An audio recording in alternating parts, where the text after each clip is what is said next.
I think that no matter what you want to do in life, you have to have this leadership philosophy to guide you wherever you want to go.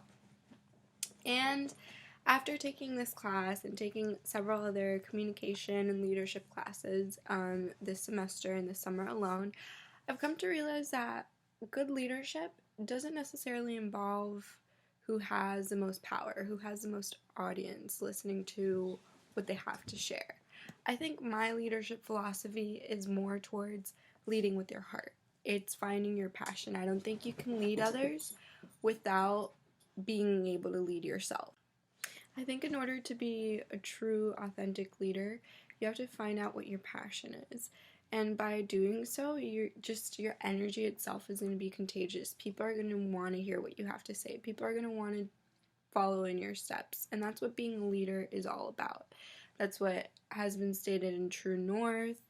That's what has been stated throughout the class and throughout the course in general.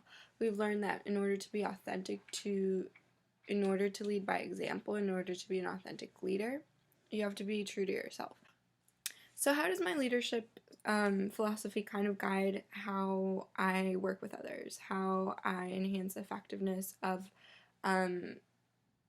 the people who are following my footsteps, per se? I've had a couple of leadership experience in the past.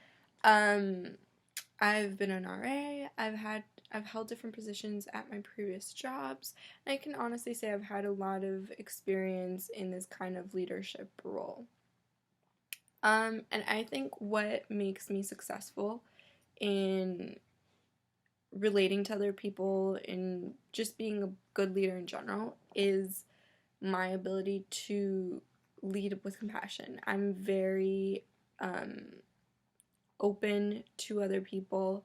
I'm very approachable, I would say, and I think I relate to people. When I was an RA and most of the girls on my floor were around my age, so it was kind of difficult to lead with that kind of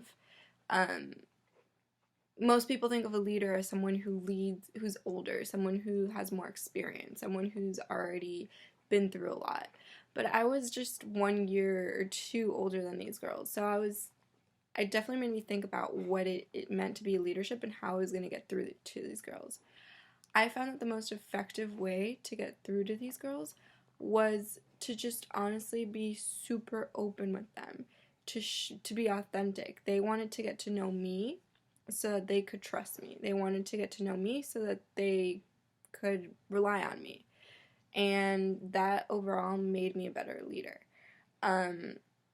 So yeah, my leadership philosophy has always been to lead with my heart, to be real, to be open, to know that everyone has a story, to know that everyone is different. Your leadership style may not necessarily always be the same. You work with so many different people, so many different personalities, that your leadership style may have to change in a way that kind of compromises all these different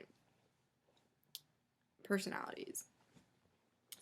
And I think that just showing your passion, I think just letting that passion reflect in your leadership style is definitely very important. When we did our kind of personal narrative discussions in class, I think that was the biggest takeaway, that we have to know who we are before we can lead others, and that's always been my leadership philosophy.